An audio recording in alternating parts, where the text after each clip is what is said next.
North Avenue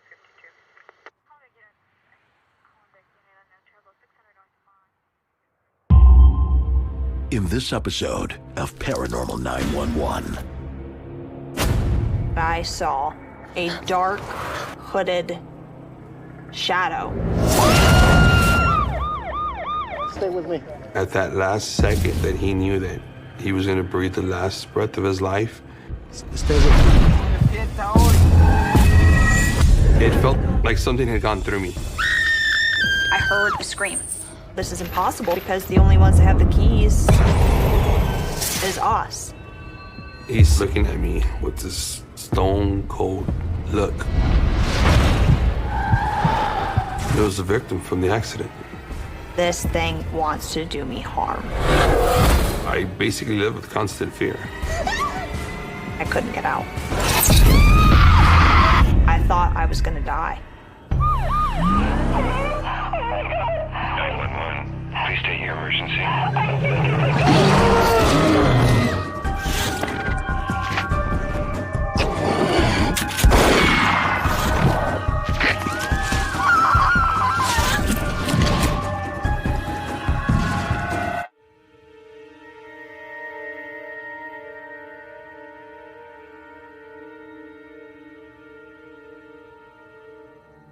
Come on, you can admit it. You had a good time, right? Come on. Okay, my friends were wrong. You're not a complete ass. Just mostly. No, your friends are right.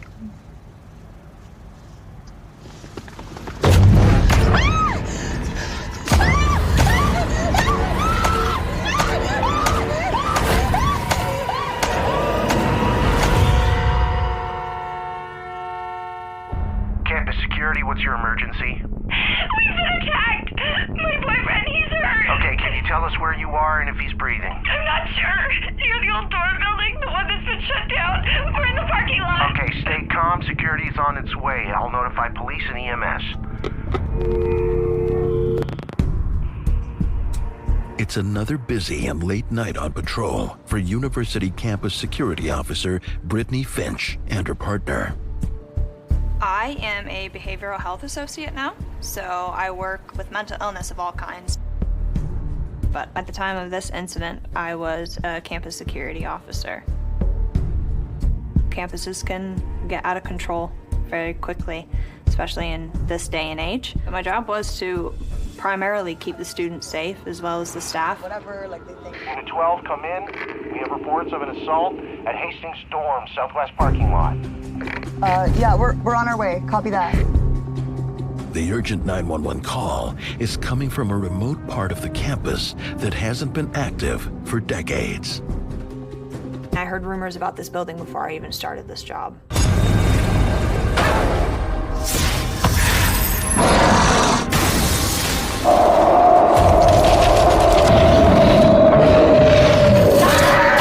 Doors closing and opening. Accidental deaths. I asked questions to my supervisor, and he said there had been students that had reported a hooded figure floating around campus. That's gotta be it right there. The officers arrive at the remote location and are shocked by what they see.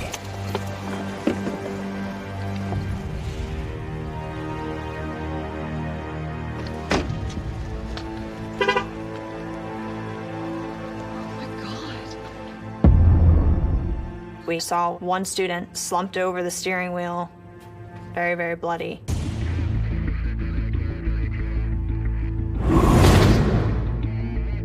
I've got a pulse, he's unconscious. The student is seriously injured with undetermined injuries, so Finch and her partner immediately call police and ambulance. But they're clearly not alone in this isolated parking lot. Someone else is still out there. This was possibly a witness that had seen what had happened. Hello? Campus security, you're safe now. Finch searches for the hysterical 911 caller. I'm responsible for making sure that she's okay. Oh my God, are you okay? Please help us. Help us. What happened? It's gonna be okay. It's okay. Listen to me. Look at me. It's gonna be okay. When it comes to any kind of law enforcement, you have to be able to really keep your composure, and you have to be able to help and be effective in what you do, get your job done. Just come with me. You're safe now. It's okay. It's okay. The student tells Finch she saw a black hooded figure that fled to the parking lot closest to the old dorm building. As police and paramedics fly to the scene, Hello? Finch's partner remains with the victim, but she's determined to find the attacker before he can escape. Hello? We have tasers and pepper spray, but even if I were armed, I'd still be vulnerable. Join me. I will take you there. I heard a female voice. Hey! Whoever you are, show yourself.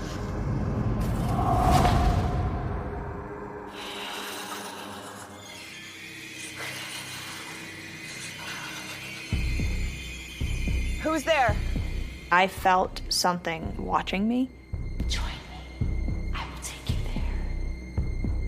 I don't know where it came from, what it was about, but it was that feeling. It was like somebody is watching me. Unarmed and completely exposed, Whoever's there, show yourself. Finch could be attacked at any second. Join me. I will take you there. I saw a dark, hooded shadow. Hey! Campus security! Finch gives chase.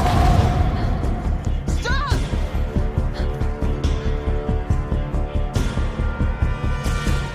But in an instant, it disappears. I blinked and it was gone. With police still racing to the scene, Whoever's there, show yourself. Finch remains vulnerable to a violent assault from this shadowy figure. Of course, you're nervous. You don't know. The unknown is scary for anybody. I wanted to make sure this wasn't a threat. This wasn't somebody that shouldn't have been there.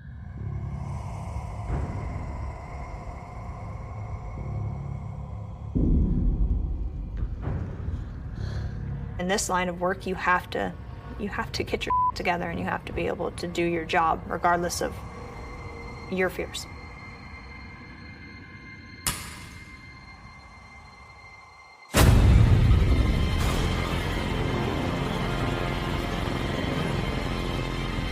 This shadow figure that I saw was wearing a black cloak, and he had a hood over his head. I could not make out any face. It was just black. I was trying to figure out what this was. Don't move.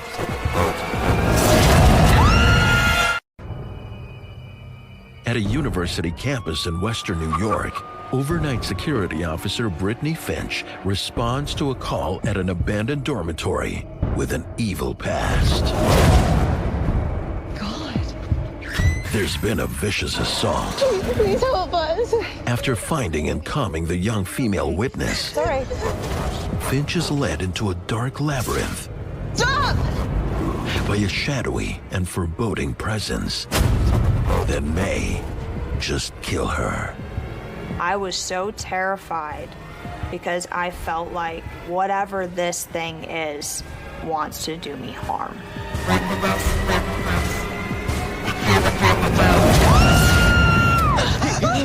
It's me. Don't worry. What's up?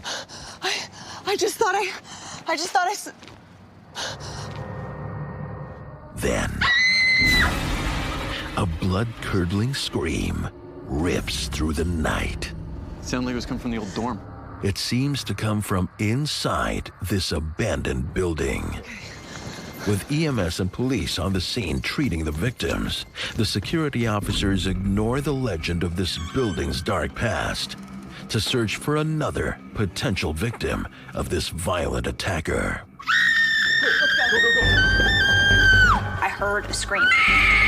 And the scream was so loud, it was so ear-piercing. Hey! Don't worry! We're coming!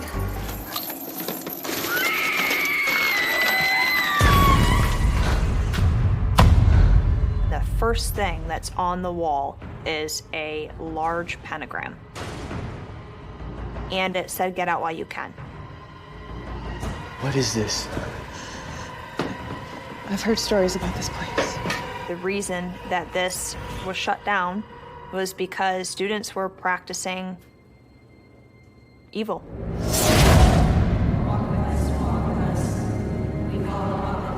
They actually closed it down after an incident that happened in there. There was satanic rituals going on, and they were worshiping something evil up there in the 70s. And then there was a tragic death that happened in one of the rooms. For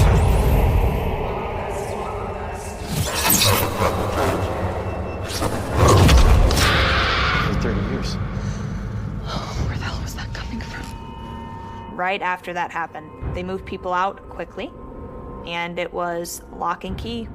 You go north, loop around. I'll go south. Okay. Be careful.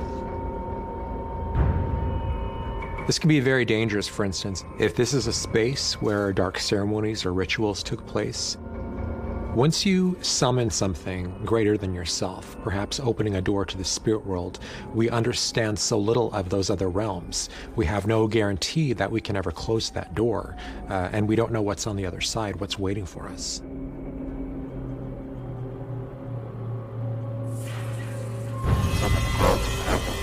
The deeper she moves inside the decaying dorm, Finch's sense Hello? that something evil is lurking in this building grows.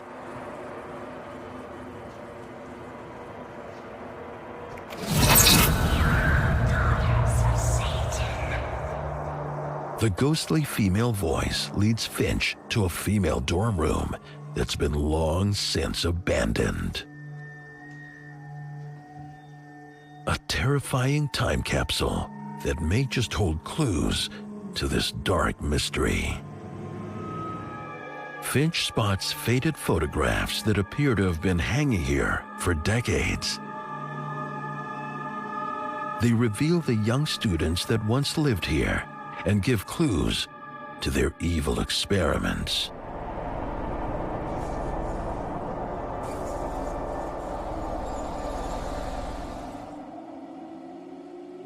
What the hell is going on? Hello?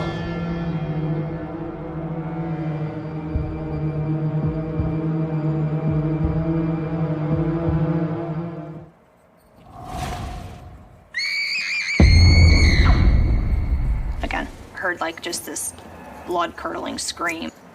And it was a scream that was, "I'm in trouble."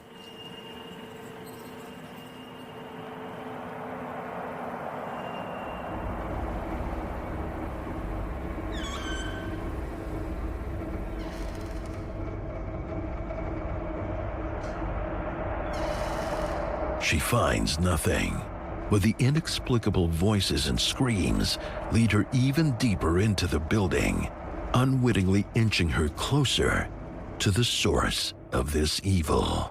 And nobody was in there.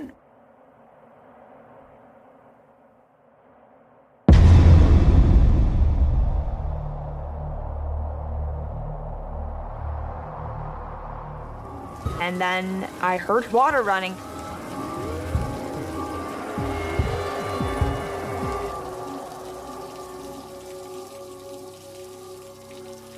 The sink was running. Finch instantly realizes that it's not water that's running at all. There is blood coming from the sink. How is this blood even possible? Join me. I heard something. Hello? And it was like a very faint voice. Couldn't make out any words. This is campus security. We're here to help. If you're hurt, say something. The voice that I heard was a very soft female voice. Hello? Finch follows the desperate-sounding voice to the far end of the wing and into a room that hasn't been entered for nearly half a century. She's confronted by the shocking remnants of malevolent and evil activity that once occurred here. I pointed my light up at the wall and it said 666. The number, which is pretty familiar with the devil. It was at that point in time that I knew that this room had some significance to whatever happened years ago up there. Join me. I will take you there.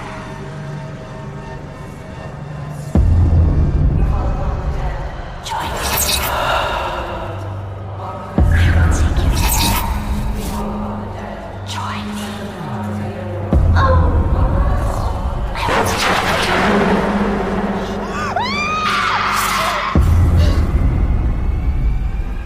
The shadow that I saw at the accident was standing in front of the door, and I couldn't get out. Physically, my breath was taken from me. It felt like somebody was sitting on my chest. What do you want from me? No!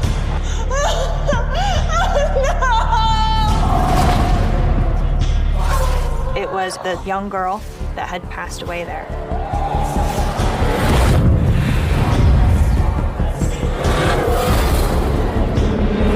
I tried to scream. I tried to scream for help. I tried to scream and nothing was coming out. At the scene of a violent, mysterious assault, University Campus Security Officer Brittany Finch is in pursuit of a dangerous, dark figure. Inside an abandoned dormitory that was chained up after satanic rituals resulted in the death of a young student. Now trapped, she finds herself face to face with a hooded entity. The spirit of the girl who died in this evil room decades earlier. I tried to scream. I tried to scream for help. I tried to scream and nothing was coming out. I couldn't move.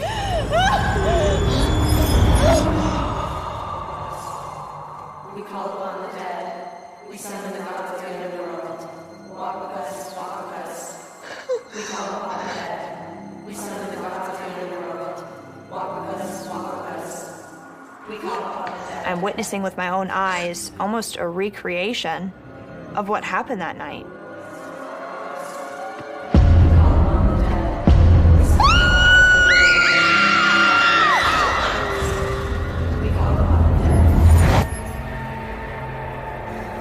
In an instant, she's back in the present.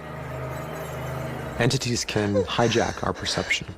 They can show us what they want us to see. You might think of all the electrical impulses of our brain, so you might think of this entity as kind of like a hacker, able to hack into that signal of ours and insert images in order to seduce us, to goad us, to get us to do its bidding. Join me. I will take you there. I was so terrified because I felt like this entity wants to do me harm. And it was something that I felt to my bone. Join me. I will take you. We call upon the dead. We summon the gods. Walk with us, walk with us. We call upon the dead. I will take you. The malicious entity begins to overpower Finch's body. I thought I was gonna die. I thought I was gonna die up there. Join me in our union. Our Father, who art in heaven, hallowed be thy name. Thy kingdom come, thy will be done on earth as it is in heaven. I just started praying. I didn't know what else to do.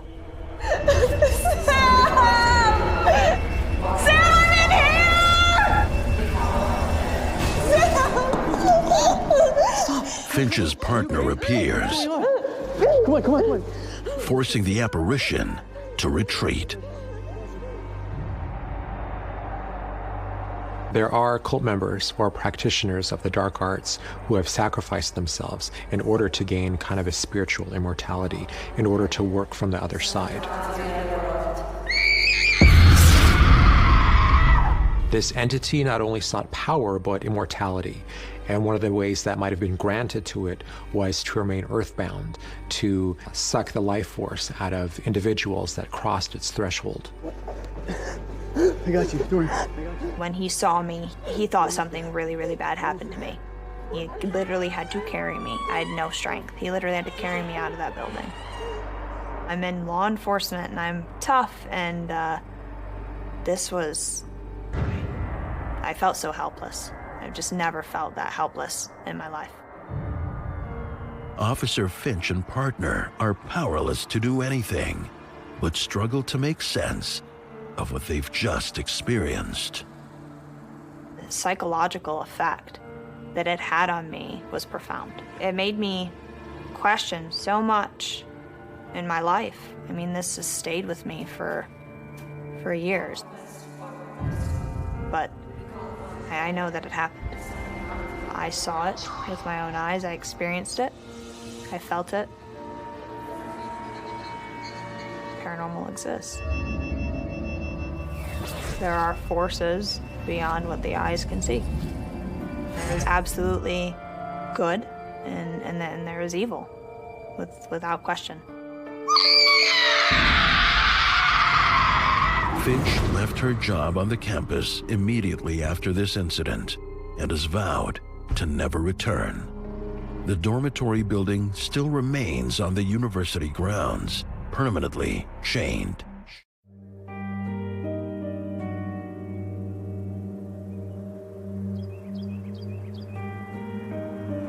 So your mom, I'm gonna go and see Maria, you know? You know, she's so excited to see you. I know. It was a summer. Me and my wife were driving. Being just a happy family. She's gonna with my son, my accent.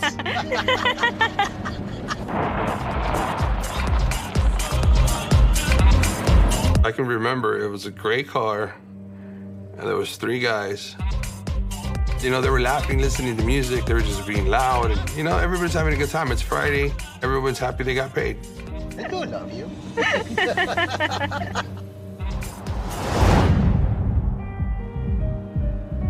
I locked eyes with them. Just for that split second, Hey! It's just like a picture in my head. What was that? Dudes being dudes, Yeah, you wish you were with them. Honey, no, I'm with you. That's where I want to be. I didn't think nothing of it at the moment, but I had just that feeling. Like, why did the image stay locked in my head? Wasn't the last time I was ever gonna see him. Vamos de fiesta hoy, tranquilo, muchachilla, muchachita.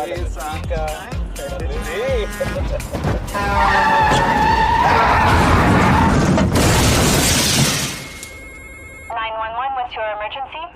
I've just seen a car crash. Someone lost control. It's really bad. Are there any injuries? Oh my God, yeah. You gotta hurry. Responders are being notified. What's your location? An emergency call suddenly forces firefighter Hector Zavala away from a day off with his wife. My pager goes off, so I start hauling ass to the station. An 8-year Army veteran who served in Iraq and Afghanistan, Zavala has thrust himself back into an intense, life-threatening world because he needed to. Becoming a firefighter made me feel alive again, to know that I could do something positive. This is Unit 4. We're approaching the scene. Stand by for further detail. 10-4. It was a one-car accident, and one entrapment, and one other one was a 1050, which is a casualty. We're approaching the scene, boys. And time.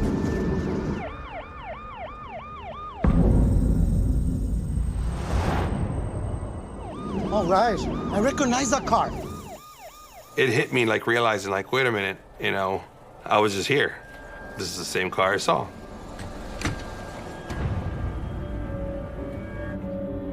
Zavala must get in fast, trust his training, and save the lives of the crash victims. The accident is horrific. Are you okay? Look at me. Look at me. The driver survived, but the car spun around and it hit a telephone pole. The passenger, when he hit, that was it.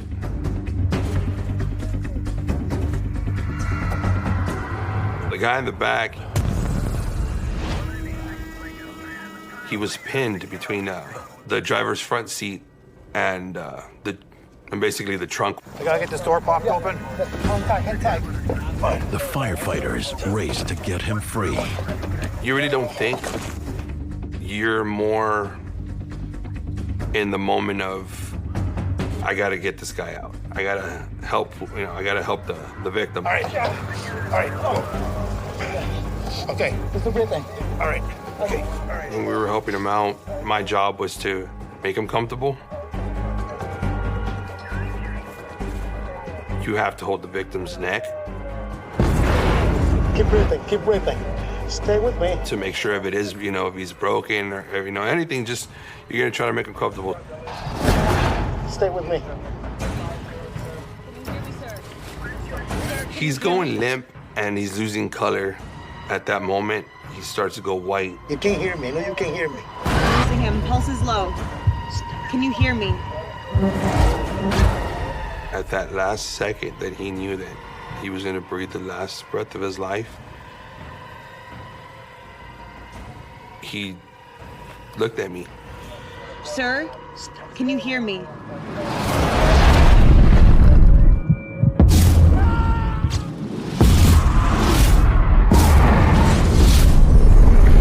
At that moment, it felt like something had gone through me.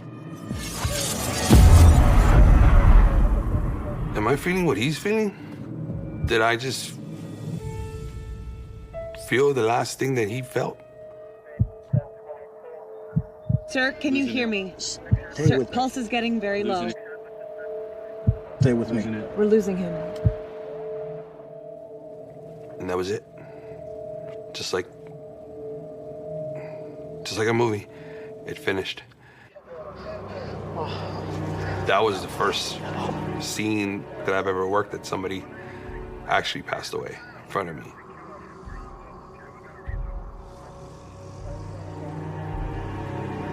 I felt like I was connected with him at that moment, the last seconds that he had. In the aftermath, Zavala is overcome by an eerie and overpowering feeling. You know when you have that feeling like someone's watching you? In the corner of my eye, when I looked and I tried to focus, there was someone standing there.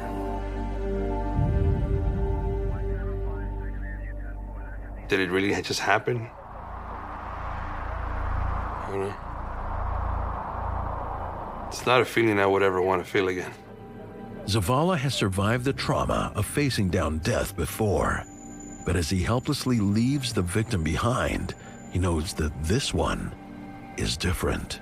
Something inside of me didn't feel right about it.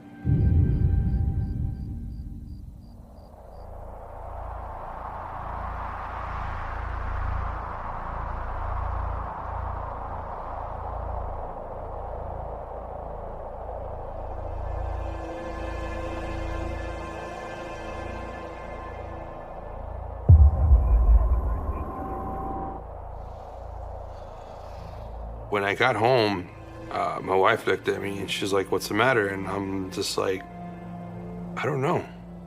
Just something's not right with me. That? Consumed by the extreme events and emotions of the day, Hector has forgotten to dispose of his blood-covered rubber gloves from the fatal crash site. I noticed the gloves when I brought them home, and there's blood was on it. I'm sorry, honey. It's okay.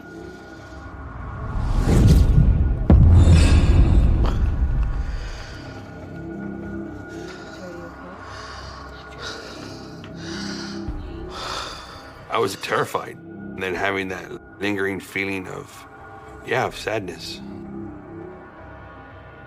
It made me wonder if what I was experiencing at the time was because of what connection we had at the scene. Somehow, Zavala manages to fall asleep, but not for long.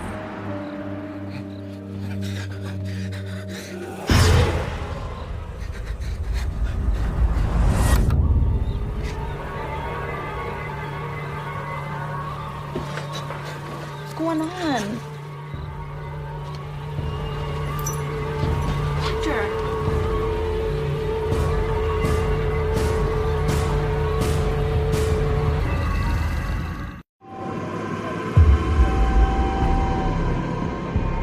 Firefighter Hector Zavala has been haunted by a disturbing apparition.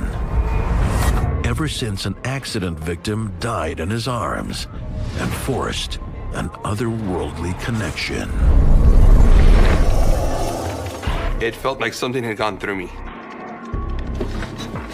What's going on? Hector. I didn't know who it physically was at that moment, but I knew someone was standing there. Like any former soldier who's been in battle, Zavala systematically searches the premises.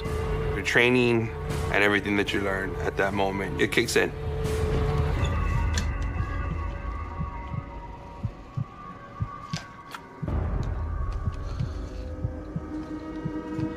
Found nothing. Nothing was there.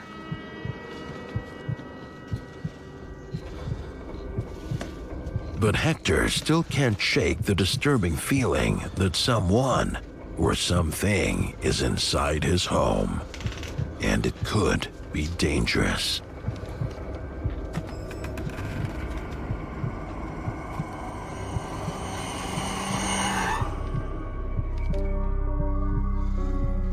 My wife thought I was crazy because, I mean, she wanted to know, was like, what was I doing, I'm sorry for waking you up, honey.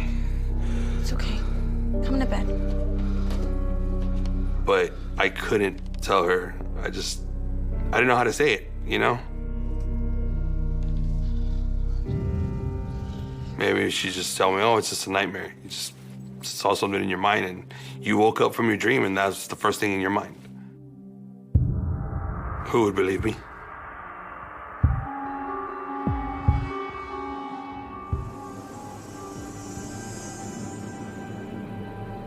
It was maybe a couple of days later. I just remember turning off the lights and having that same feeling that someone's there.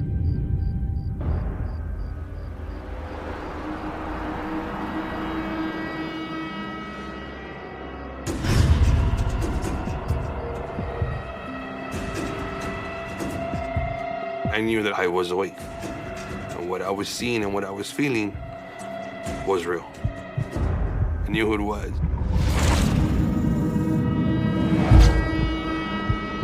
It was the victim from the accident. This sounds like an attachment where a spirit latches onto a person they fear crossing over, so they're kind of clinging on to any last earthly security they can. In this scenario, Hector was that individual. For Hector, this could be very physically and mentally exhausting. At that moment, it was just fear.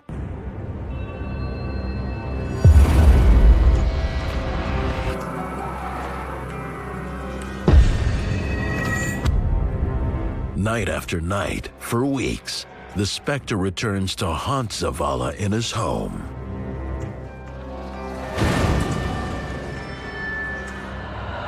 The fear is what gets you. It was constant fear.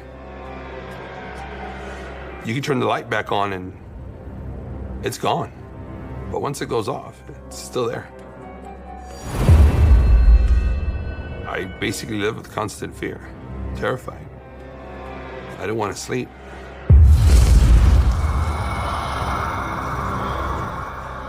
It was probably a couple of weeks later. I couldn't take it. I didn't want it. I wanted it to end.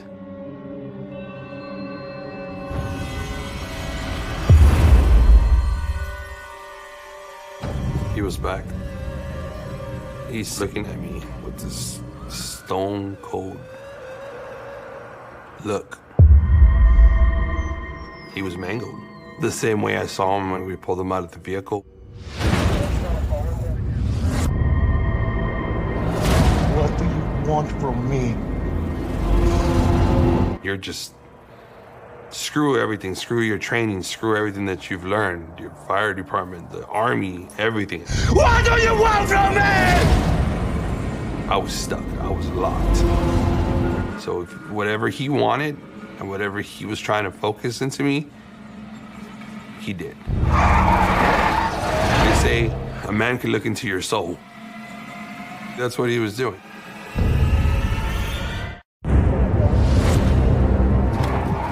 Firefighter Hector Zavala's life has been thrown into chaos. The spirit of a deceased car crash victim has attached to him and turned his world into a living nightmare. I couldn't do it anymore. What do you want from me? I was stuck, I was locked. I'm thinking, why did I get connected to him? Why did he kept showing himself around me?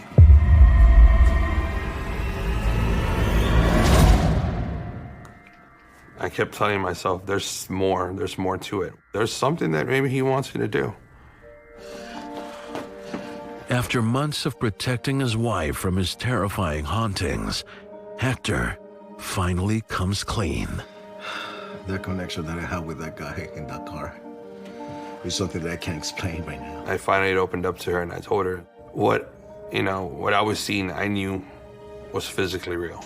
I'm not crazy, honey. To feel powerless in your own house, you're gonna have to do something. You see ghosts?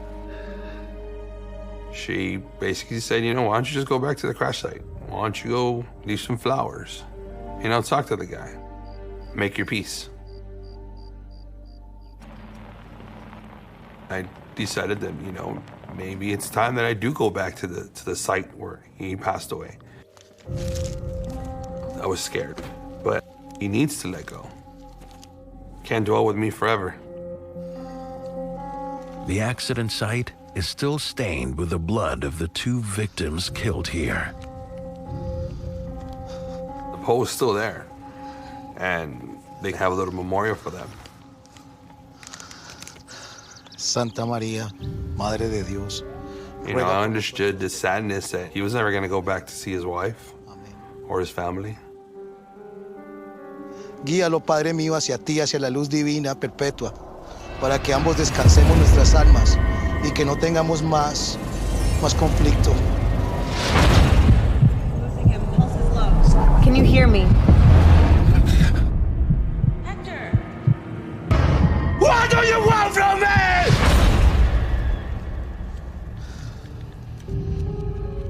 I told him, make your peace. You need to go. Sometimes the spirit might not even know they're dead. They just know that they're in a state of emergency. Sometimes all that's needed is a verbalization. You need to go and find peace and give me my life back. This spirit needs to be told it's time to move on. It's okay to move into the light.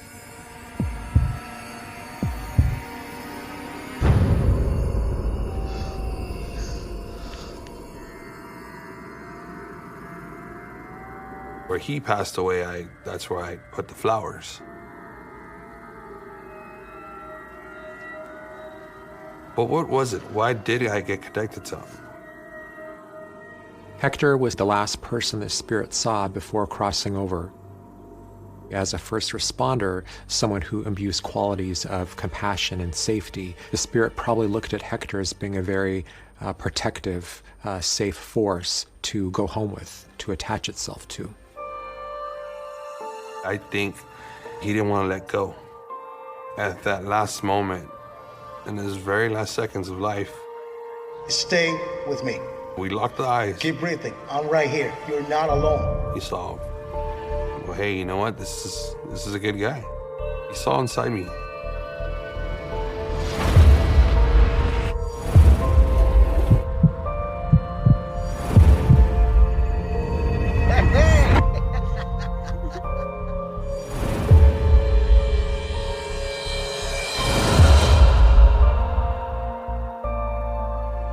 And looking into his eyes, and he looked at mine, I could see that he was finally ready to go. I'll always be connected to him, no matter what. After I made my peace and said what I had to say to him, the day looked brighter. After that experience, I realized that dead people, they're all around us. They'll always be around us. And even now, people say they still drive there, and lo and behold, they see someone standing at the crash site. But he's not with me no more.